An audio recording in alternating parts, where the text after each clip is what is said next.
Hello, my name is Dr. Oob, as many of you already know.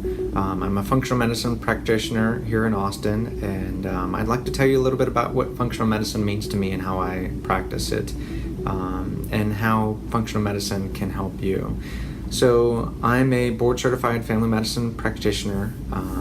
I practice conventional medicine just like most MDs did in residency, and graduated and then moved to Austin and slowly began learning more skills and techniques to further help people get off of medicine and improve their lives with diet, exercise, stress balance, hormone balance, and all those things.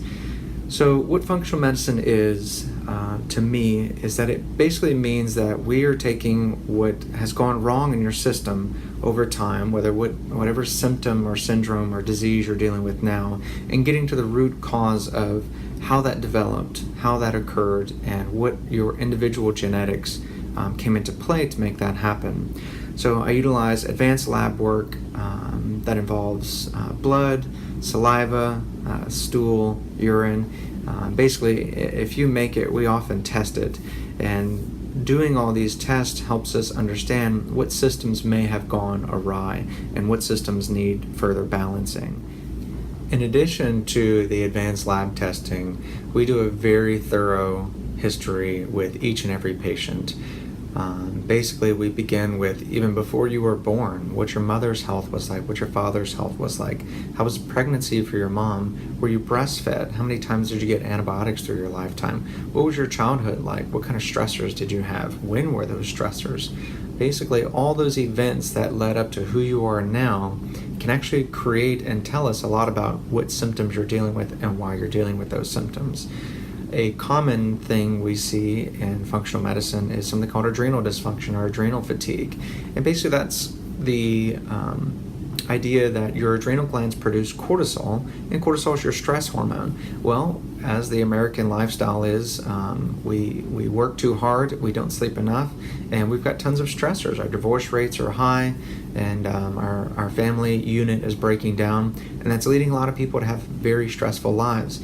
And everyone has different endurance to their adrenal glands. Some people can deal with massive stressors and never have any symptoms whatsoever. Others, a divorce can completely derail them. Divorces is one of the most stressful things that we go through in humanity. And so whenever you go through that divorce, all of a sudden your hair starts falling out, your energy goes down, you don't sleep as well, your sex drive goes away, and basically all the systems begin to melt down. And so what we can do is we can help recover those adrenal glands and improve your cortisol levels, balance them with use of supplements and stress management and things like that. So during a functional medicine evaluation, it's not only important to have all the lab work with the blood and stool and saliva, but it's also important to understand how you got to who you are today. We are often a product of our environment, and that's what we want to figure out, how you became that product and what we can do to begin addressing the root causes of those problems. Because a plant is not a sum of its leaves, a plant is a sum of its roots, how the soil is, how much water it's getting. And so oftentimes if we can focus on the root causes of things, the plant will blossom and have healthier leaves.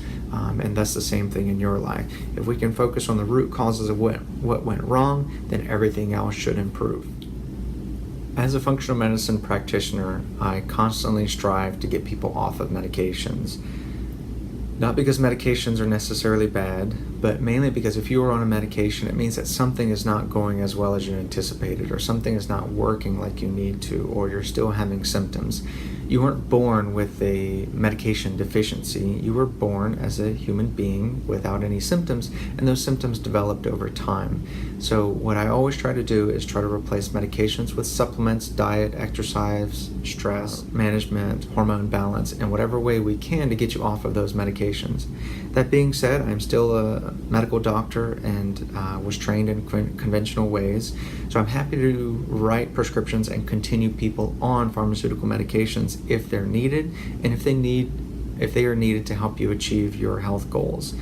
However, going through time, we will always try to reduce the medicine or get you off the medicine completely, especially if that's one of your goals. However, that being said, some medications and pharmaceuticals are just needed. There are rare things that happen to the human body that only medications can help control. Parkinson's is an excellent example. When Parkinson's has developed, there's no turning back the time to where you won't have any Parkinson's symptoms, and so the medications for Parkinson's are definitely needed for most people suffering from the symptoms. So conditions like that, I will often continue medications, especially when they're needed, but I'll always try to get you off of any medications that you may not need. For example, diabetes medications. You weren't born a diabetic, you developed diabetes. Now, unless you're a type 1 diabetic, you're going to need insulin for the rest of your life. But if you're a type 2 diabetic, being on metformin or insulin or any of the other diabetic medications, we can improve your diet, improve your exercise, improve hormone balance, and hopefully over time get you off of those diabetic medications. What I'll often use is I'll continue those medications until your blood sugar is under better control, and then I'll begin reducing the medications. Sometimes I'll even increase your medications to get your blood sugar under better control in order for you to feel better. And then as you start feeling better, you'll have more energy to exercise and do some of the other activities that you need to do in order to reverse diabetes completely. So I'm not anti-medicine at all as a functional medicine practitioner. I know many of my colleagues are. I always try to reduce medications, but never is my goal to completely eliminate them, especially if you do not want to eliminate them. Some people have difficulty getting off of the antidepressants. Those can be notoriously difficult to wean off. So many times while we improve the gut health and the brain balance, I'll often start weaning those medications slowly in order to take those over time so that you're not going through with horrible withdrawal effects. Sometimes it will take 6 months, even a year, or even you might be on a very low dose for the rest of your life. That's okay. The goal is that we want to get you feeling better, and we want to get you to your health goals, even if that means utilizing a prescription. As a functional medicine practitioner, you're probably going to hear me talk about gut health, gut balance, digestion, probiotics, how you're pooping, and all that, and almost any condition. Because digestion is the key to who we are. We cannot be who we are without digestion and absorption and gut health. And so a lot of the things that we're discovering in modern medicine of having a disease or a syndrome often revolves around how you're digesting and what's going on in your guts. It's been said that 60 to 80% of the immune system lives inside of our guts and intestines in order to sample the environment and determine what all the immune system needs to react to and attack. So if the majority of your immune system is inside of your guts, it seems like it's important to have good gut health. So if you come to see me, you are more than likely to hear about gut health, be recommended a probiotic, talk about diet, talk about nutrition, vitamin levels, because the guts are really so important in feeding everything from your eyesight to your heart health to brain function. Without the proper nutrition, without the proper diet and lifestyle, you are unlikely to meet the health goals that you need. After all, if you imagine your brain doesn't eat anything, it can only survive off of what's put in your mouth, and the only way the brain can get food from your mouth is if the food goes through the intestinal tract, is digested, absorbed into the right way, and then processed into the bloodstream so that the brain can take in those nutrients. So if there's any dysfunction or deficiency inside the guts where you're not absorbing the right vitamins, the right nutrients, not breaking down your fats, not absorbing those fats, then things can go very wrong very quickly. It's also suggested that the majority of the neurotransmitters that your brain uses are actually created in your bowels, and there's a big link between the gut-brain axis. There's even books written about it. So if you were to come see me basically about any symptom or syndrome, we're very likely to talk about gut health. Hormone balance is probably one of the most important things that you can achieve going through life. If you're having any symptom, one of the first things I'm going to test is the hormones that we have available through blood. So a full thyroid panel and your sexual hormones, meaning testosterone, estrogen for men, and estrogen, progesterone, and testosterone for women. In addition, I'll be checking your growth hormone levels in the blood as well. Hormones are really who we are. Without the right hormone balance, you can become a completely different person.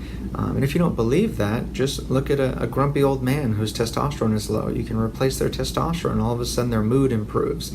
Vice versa, if your hormones get imbalanced because a provider or practitioner has given you the wrong dose, or if you've ever gone through menopause and noticed that your mood has changed or your brain has changed, your memory's changed.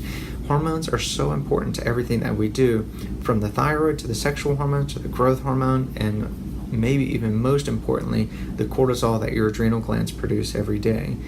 So one of the main things I strive in every patient is hormone balance. Oftentimes what I'll do is, if you are imbalanced, say with low testosterone, I will often start treatment right away. Get the testosterone up, rebalance it while we continue to work on other things and try to discover why did the testosterone ever get deficient. But first and foremost, we want you feeling better, getting to that optimal place so that you can have the energy to exercise, you can have the motivation to eat right and be who you want to be. Then over time, as your body gets healthier, many times we can try to cycle off those hormones and achieve your own balance again.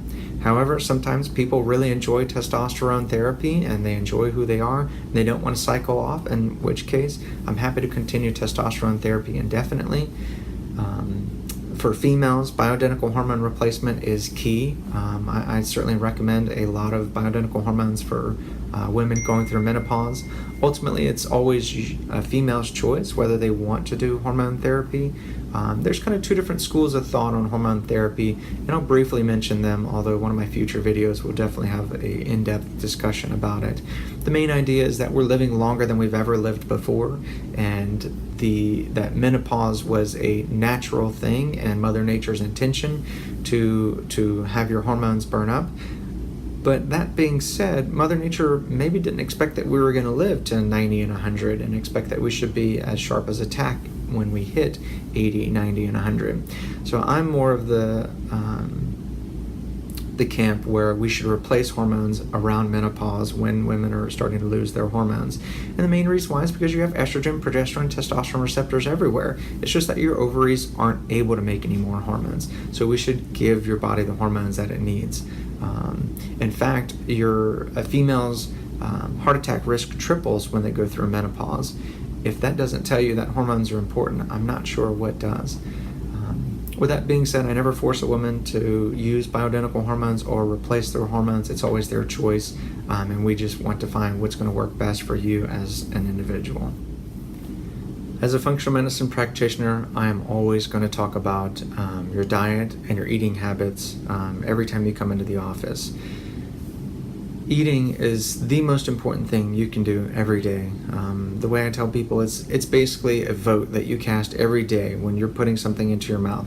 You are voting. Do I want to be healthy or do I want to be unhealthy? If I eat this cookie or this cake or this sugar treat, I am voting to be unhealthy because I know that's not the right thing. I am voting to change my body's chemistry to feed and react off of sugar instead of the healthy foods, vitamins, and nutrients that are found in better vegetables and fruits and healthy fats.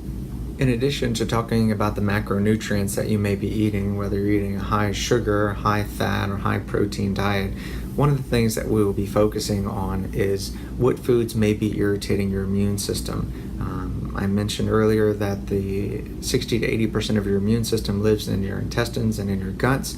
So if you're eating highly inflammatory foods or you're eating foods that may actually be healthy but are triggering your immune system for whatever reason, it's important that we figure those things out so that we can work to improve your immune system, improve your gut health.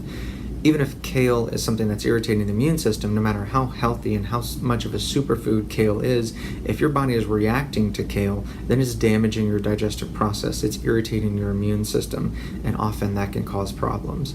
So one of the big things we're going to be talking about, and especially in the early visits, but definitely at every follow-up visit with me, is going to be what types of foods are you eating, what foods are you having issues with, what foods make you feel better, what foods do you like to eat, and what foods do you struggle with, and what can we do to avoid those foods, or how can we trickle them in, or how can we make them a treat. And in addition, who is sabotaging your efforts to eat better? In America and probably many cultures, food is love, and that's how we show each other appreciation, especially Thanksgiving, Christmas times. We're bringing each other cookies and cakes and treats and things, and oftentimes Other people don't want to see you get healthier because then that means that they're showing their unhealthiness also. So many times they will try to sabotage you, whether it's intentional or unintentional, it doesn't matter. But they'll bring you that cake from the office party, even if you've been strong enough to avoid that cake. When someone sets it down in front of you, it's much harder to resist. We want to participate. We don't want to be the one saying, no, I can't eat that.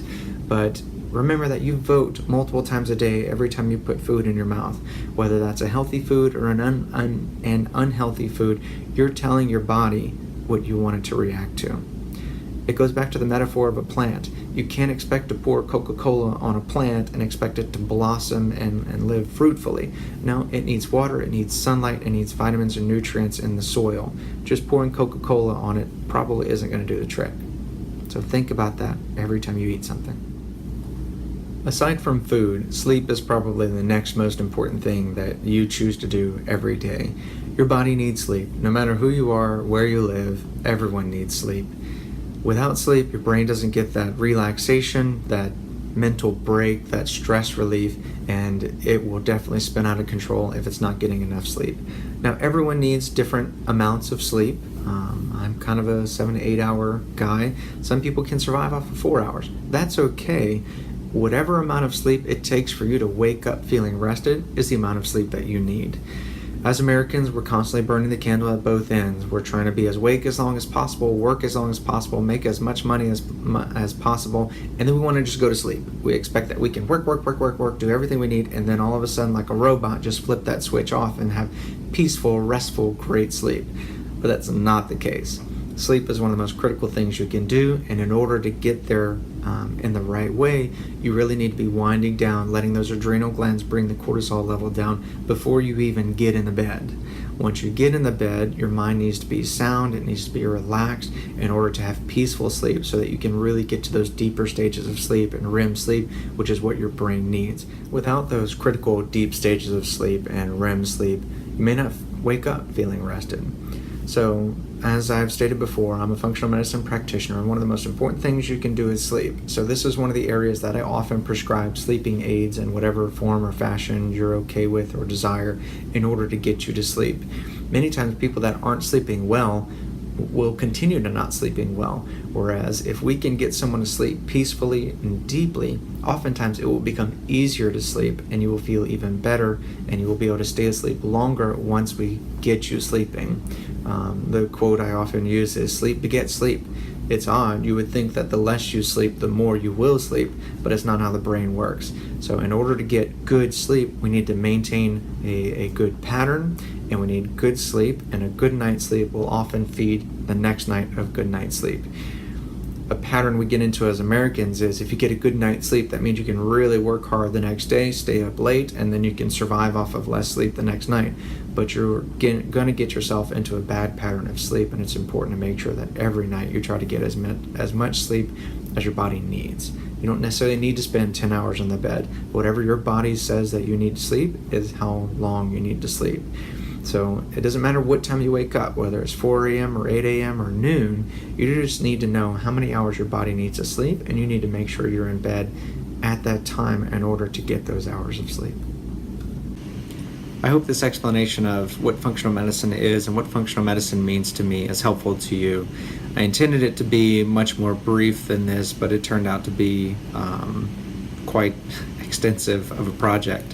So I hope it wasn't too boring for you. I hope you have a little more insight into how I think and how I practice medicine.